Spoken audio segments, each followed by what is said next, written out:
بسم اللہ الرحمن الرحیم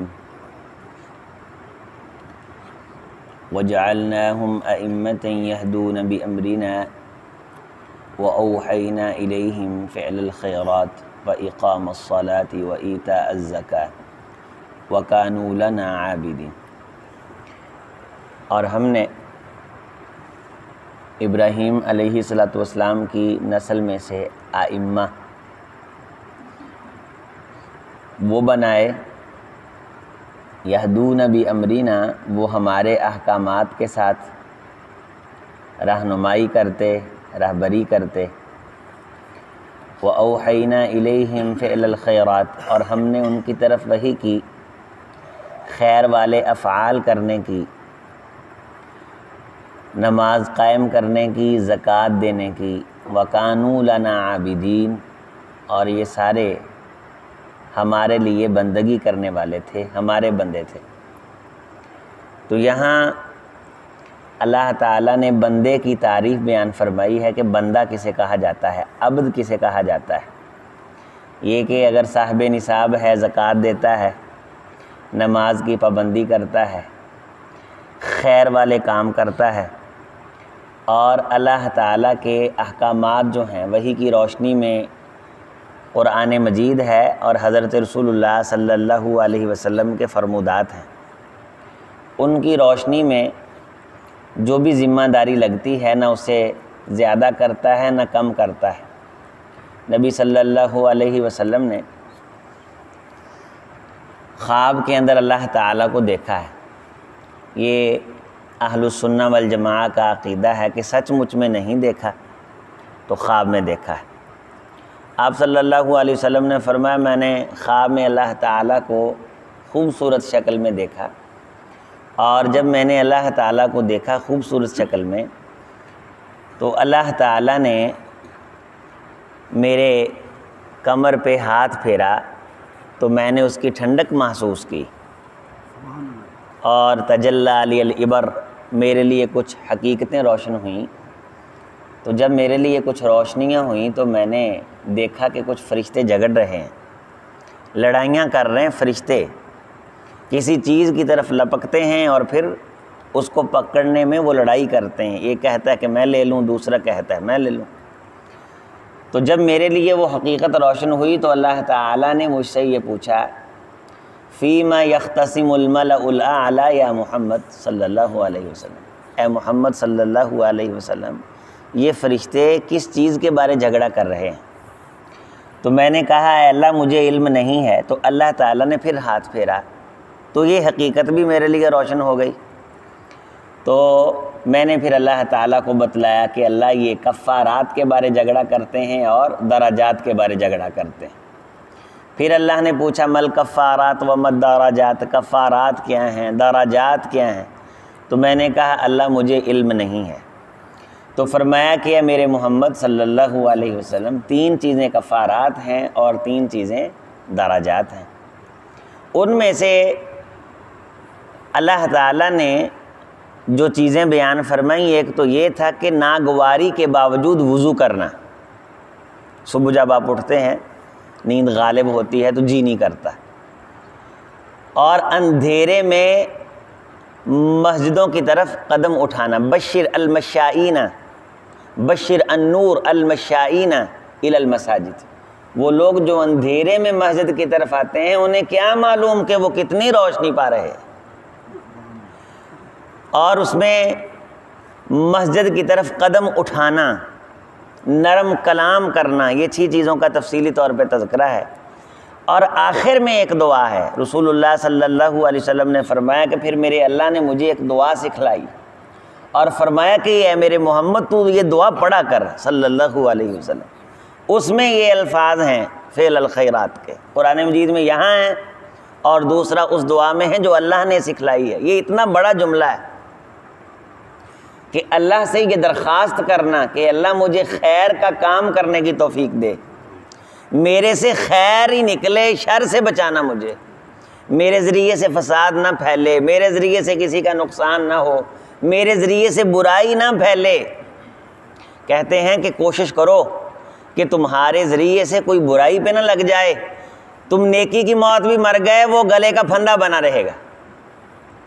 کوشش کرو کہ تمہارے ذریعے سے کوئی نیکی پہ لگے، اگر انجام اچھا نہ بھی ہوا وہ صدقہ جاریہ بن جائے گا۔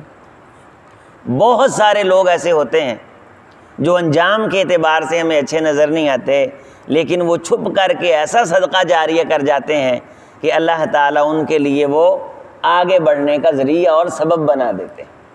کوشش یہ کرنی چاہیے کہ میرے آپ کے ذریعے سے خیر پھیلے، کوئی خیر پہ لگے۔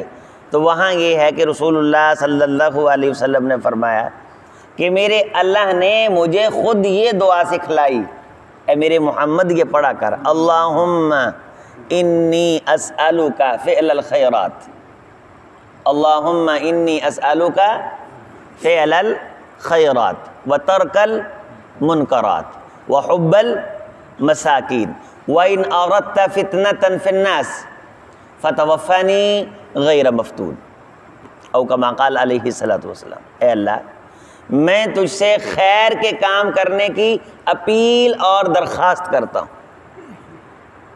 بھلائی کا کام کرنے کی، اچھا کام کرنے کی۔ میں کوئی چنگا کام ہی کروں دنیا میں، ہمیشہ میرے ہاتھ سے خیر نکلے، میرے منہ سے خیر نکلے، میری آنکھ سے خیر ٹپکے، میرے کان خیر سنیں، میرے قدم خیر کی طرف جائیں، میرے دائیں بائیں آگے پیچھے خیر ہی خیر کر دے۔ تو یہ خیر اتنا بڑا لفظ ہے کہ قیامت کا دن ہے تو اللہ تعالیٰ جس کے لیے یہ لفظ فرماتے ہیں کہ تیرے لیے خیر ہے، اسے پھر کسی قسم کی کوئی ٹینشن نہیں ہے۔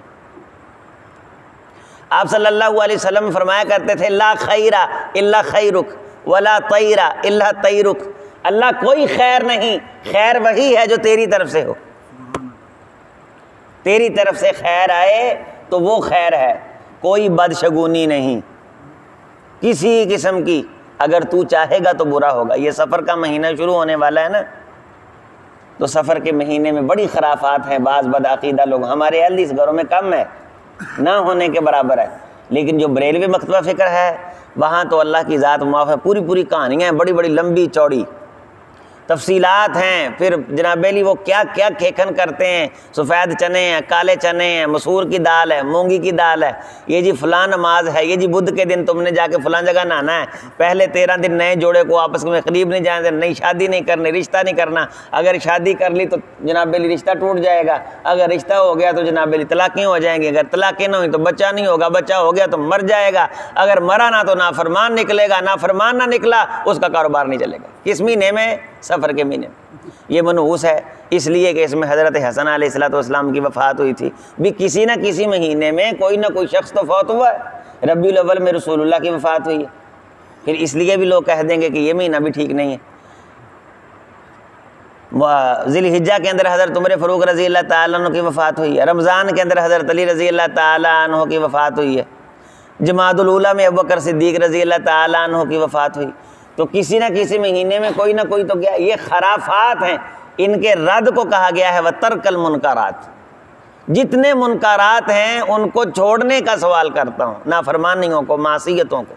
تو یہاں فرمایا کہ ہم نے ان کی طرف یہ وحی کی، یہ وحی میں انہیں کہا گیا اور حکم دیا گیا، باقاعدہ حکم خداوندی ہے، حکم رب العالمین ہے کہ وہ خیر کے کام کریں نماز پڑھنے سے پہلے، بھلائی کے کام کریں۔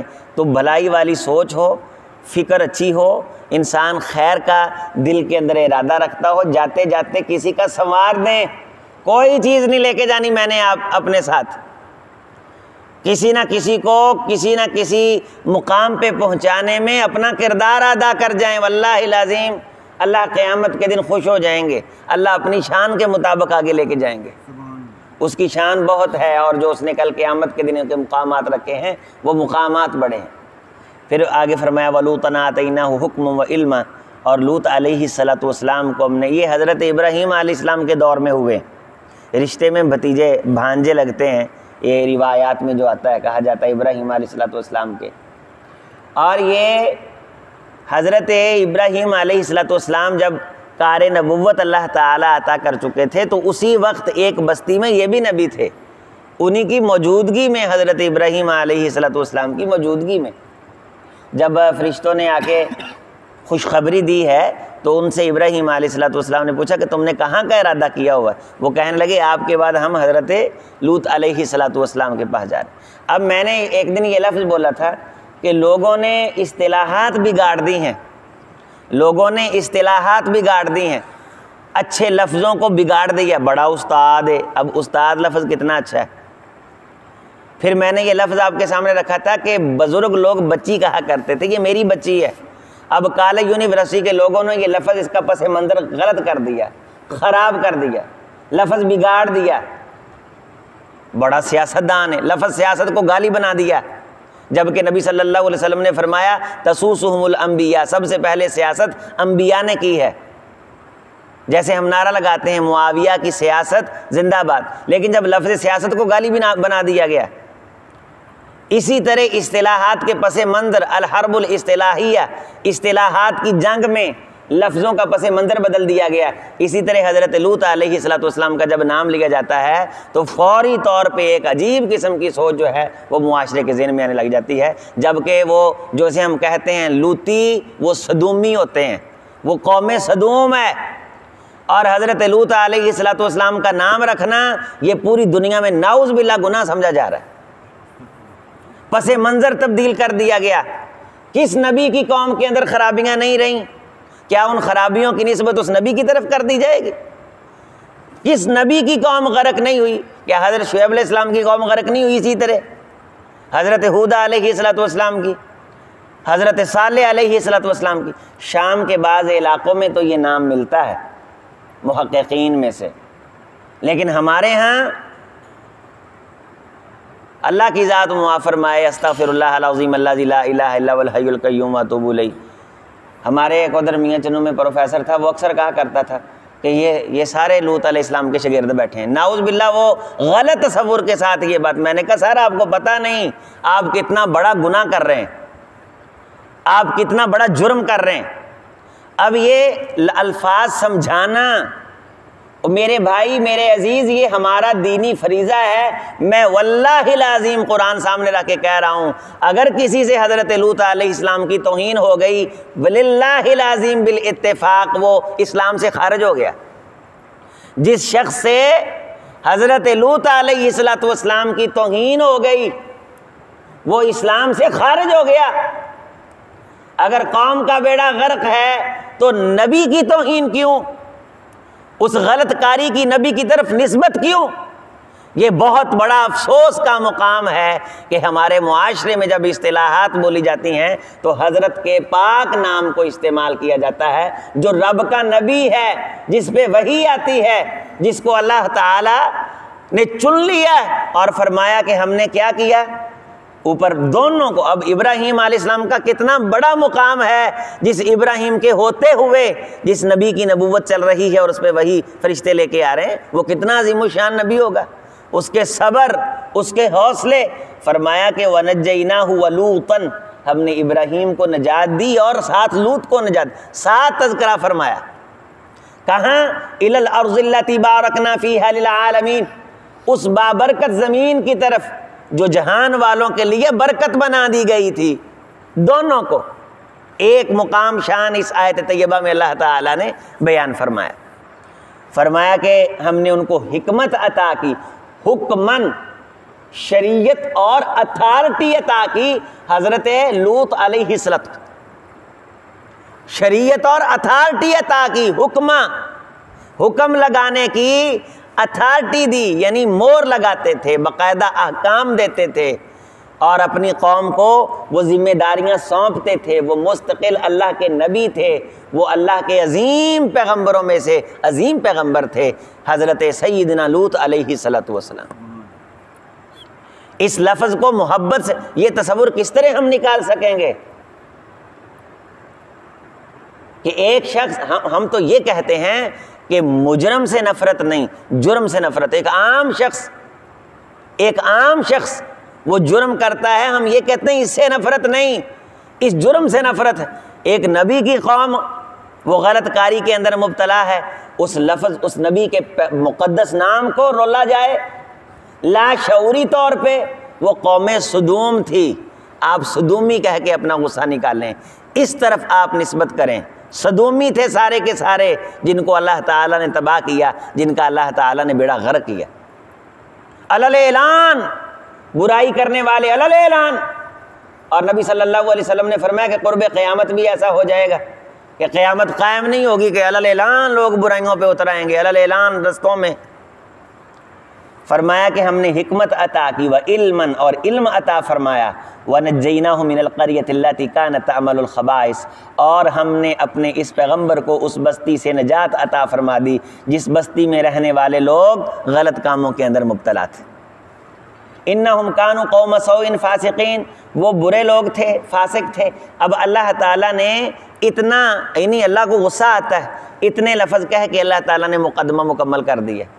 اور ہمارے یہاں کہاں سے کلابے اٹھائے، کہاں جا کے ملائے، کہاں جا، اور جب ساری چیز ان کے سامنے آ جاتی ہے، یہ گینگ ریپ کا واقعہ سارا موٹر وے کا سامنے ہے، اب انہیں یہ نہیں معلوم ہو رہا کہ ان کو سزا کیا دینی، جبکہ قرآن مجید میں واضح موجود ہے، علل اعلان موجود ہے، نبی صلی اللہ علیہ وسلم کی احادیث کے اندر واضح طور پہ موجود ہے۔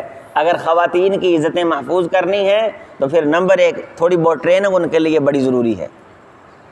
اپنے لسنس اپنے پاس رکھیں، خاص کر کے اس موجودہ حکومت کے دور میں دعائیں پڑھ کے نکلیں اور اپنے پاس کچھ نہ کچھ رکھیں، ہلکی پھلکی ٹریننگ لیں۔ یہاں آپ نے کئی ملازم رکھے ہوئے ہیں، اللہ تعالیٰ آپ کی حفاظت فرمائے، وہاں ایک آدھ ایسا بھی رکھ لیں، کوئی کسونموں کا کرنے والا، یہ ضروری ہے حاسدین کا مقابلہ کرنے کے لیے۔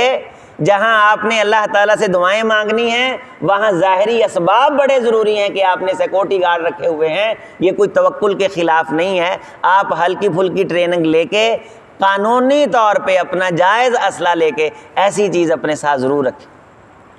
بعض دفعہ ایسے چھچورے چھوٹے چھوٹے آتے ہیں، چیز بھی لے جاتے ہیں، آپ نے کئی ویڈیوز دیکھی ہیں کہ انسان کی جان بھی لینے کا ذریعہ بن جاتے ہیں، اور بعد میں پتہ چلتا ہے کہ کسی نے حسد میں آ کے کہا ہوتا ہے کہ فلاں بندے کو ٹھکانے پہ لگا دو۔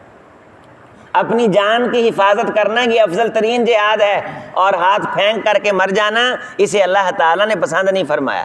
من جدہ واجدہ، کوشش کرنے والے کو اللہ تعالیٰ عزت عطا کرتے ہیں۔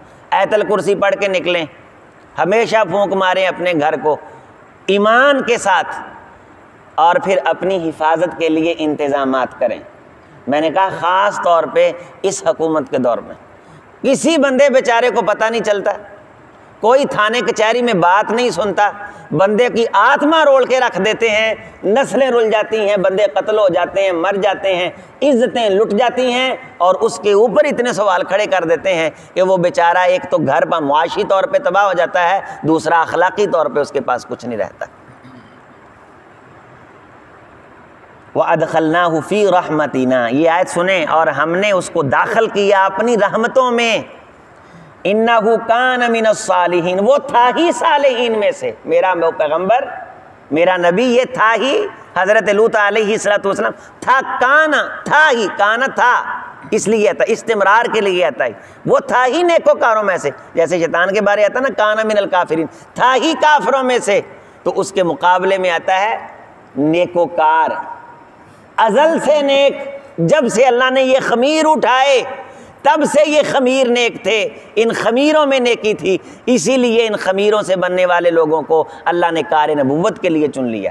وَنُوحًا إِذْ نَادَىٰ مِن قَبْلُ، اور اس سے پہلے نوح علیہ السلام نے ہم کو پکارا، فَاسْتَجَبْنَا لَهُ، ہم نے اس کی بھی پکاریں سنی، وَنَجَّيْنَاهُ، اس کو بھی نجات دی، فَنَجَّيْنَاهُ، پس اس کو بھی نجات دی، وَأَهْلَهُ، اور اس کے اہل کو بھی، جبکہ آپ کو معلوم ہے کہ حضرت نوح علیہ السلام کا بیٹا غرق ہوا ہے، اور صورت اپنا تحریم کی تلاوت قاری صاحب فرما رہے تھے کہ صالحین فخانتاہما، دو بیویاں جو دو نبیوں کے گھر میں تھیں اور دونوں نے خیانت کی، ان میں سے حضرت نوح علیہ السلام کی بیوی اور حضرت لوط علیہ السلام کی بیوی، ان دونوں کو یہ سگے گھر والے، یہ اہل ہیں، ان کو تباہ کیا اللہ نے، غرق کیا، لیکن یہاں فرمایا کہ اس کو نجات دی، وَأَهْلَهُ، اور اس کے اہل و عیال کو نجات دی۔ یہاں اہل و عیال سے مراد نبی کا کہاں ماننے والے ہیں، جو نبی کا کہاں مانتے ہیں، اطاعت کرتے ہیں، فرمانبرداری کرتے ہیں۔ من الکرب العظیم، ہم نے ایک کرب عظیم سے ان کو نجات عطا فرمائی۔ وَنَصَرْنَاهُ مِنَ الْقَوْمِ الَّذِينَ كَذَّبُوا بِآيَاتِنَا، اور ہم نے ان کی مدد کی اس قوم کے مقابلے میں جس قوم نے ہماری آیات کو جھٹلا دیا تھا۔ اِنَّهُمْ كَانُوا قَوْمَ سَوْءٍ، وہی لفظ جو اللہ تعالیٰ نے حضرت لوط علیہ السلام کی قوم کے بارے بولا ہے، وہی لفظ اللہ تعالیٰ حضرت نوح علیہ السلام کی قوم کے بارے بول رہے ہیں کہ بے شک وہ ایک بری قوم تھی۔ فَأَغْرَقْنَاهُمْ أَجْمَعِينَ، تو ہم نے اس ساری کی ساری قوم کو کیا کیا؟ غرق کر دیا، تباہ کر دیا، برباد کر دی۔ یہاں لفظ زیادہ سخت ہیں، اور سب سے سخت عذاب اس قوم پہ آیا ہے حضرت نوح علیہ السلام۔ کہا جاتا ہے کہ یہاں نہیں، اللہ کو اتنا غصہ آ گیا تھا کہ کائنات ساری پہ پانی تھا۔ اللہ کو اس طرح کا غصہ جب سے کائنات بنی ہے نہیں ہے۔ اس قوم کو ہلاک کیا جاتا رہا ہے، اتنے حصے کو ہلاک کیا جاتا رہا ہے، اتنے کرۂ ارض کے اوپر اللہ تعالیٰ کے عذاب برستے رہے ہیں۔ لیکن جب نوح علیہ السلام کی قوم پہ عذاب آیا ہے تو اللہ نے فرمایا کہ بھئی زمین کو پانی نکال، زمین سے پھر چشمے پھوٹے، وفارت تنور، آگ والے تنوروں سے پانی نکلا، پوری کائنات پہ پانی ہو گیا، اور وہ کشتی اٹھ کر کے آسمان کی بلندیوں کے ساتھ لگ گئی۔ اب روئے زمین پہ کوئی چیز زندہ نہ بچی، صرف وہ بچا جو کشتی کے اندر بیٹھ گیا تھا، جانوروں میں سے، پرندوں میں سے، درندوں میں سے، انسانوں میں سے، حیوانوں میں سے، زوجین اثنین، ہر چیز سے جوڑا جوڑا اس کے اندر بٹھاؤ، تو وہی بچا تھا جو کشتی کے اندر تھا۔ ابھی کراچی کے ساتھ تحقیق ہو رہی سندھ کے بعض صحراؤں میں، وہ محسوس ہوتا ہے کہ یہاں پانی کھڑا رہا ہے، تو ریسرچ کرنے والے یہ بھی کہہ رہے ہیں کہ نوح علیہ السلام کے زمانہ میں جب طوفان آیا تھا، طوفان نوح جسے کہا جاتا ہے، شاید اس دور کے اندر یہاں پانی کھڑا رہا ہو، تو روئے زمین پہ پانی ہو گیا سارا۔ اللہ کا غصہ اتنا اللہ تعالیٰ کو آیا کہ یہ سارے خلا یہ پانی سے بھر گئے، اور پھر اللہ تعالیٰ نے جب قوم کے فیصلے کر دیے، اللہ تعالیٰ نے اپنے غصے کا نفاذ فرما دیا، اور قوم کا جو ہے وہ اللہ تعالیٰ نے علاج کر دیا، تو پھر زمین کو کہا غیظ الماء، اپنا پانی پی جا، وقضی الامر واستوت علی الجودی، آسمان کو کہا کہ یا سماء اقلعی، آسمان اب بس کر۔ زمین سے پانی نکلنے لگ گیا، بادل برسنے لگ گئے، ایسا ڈراؤنا ماحول کائنات میں کبھی آیا ہی نہیں جتنا ڈراؤنا ماحول اس دور میں بنا۔ اللہ تعالیٰ اقوام و ملل کو عذاب سے محفوظ فرمائے۔ اور ہم نسبت کرتے ہیں، تبصرہ کرتے ہوئے بڑے بڑے لوگوں کی پگڑیاں اچھال دیتے ہیں، ایک ایک برائی ہوتی تھی اللہ قومیں غرق کر دیتا تھا، لیکن یہاں تو بے ایمانیاں بازاروں میں آپ دیکھ لیں، اللہ تعالیٰ کے ساتھ شرک یہ قوم کرتی تھی، شرک آپ دیکھ لیں، بدعات آپ دیکھ لیں، خرافات آپ دیکھ لیں۔ اللہ تعالیٰ کا کرم ہے، اور حضرت رسول اللہ صلی اللہ علیہ وسلم کی دعا ہے کہ اللہ میری امت کی شکلیں نہ بگاڑنا، اور ان کو محفوظ رکھنا، اور آخر دم تک توبہ کی توفیق دینا، اور اگر یہ توبہ نہ کریں، کفر پہ مریں، اور آخر دم تک اسی مرض کے اندر مبتلا رہیں، نافرمانی، معصیت، شرک، بدعت، تو پھر قیامت کے دن ان کو عذاب دینا۔ ہم تو اللہ تعالیٰ سے حسن خاتمہ کی دعا مانگتے ہیں۔ انسان ہونے کے ناطے سے انسان سے جو نماز میں کمی ہو گئی، جو کوئی ایسی ویسی بات اس سے ہو گئی، جو اللہ تعالیٰ کے سامنے وہ کوئی ایسا جملہ بول بیٹھا، اپنی اولاد کی تربیت میں کوتاہی کر بیٹھا، اس تمام سستیوں سے اللہ تعالیٰ سے ہم پناہ مانگتے ہیں۔ اللہ تعالیٰ ہمیں انبیاء کا، صلحاء کا ساتھ نصیب فرمائے۔ السلام ورحمۃ اللہ وبرکاتہ۔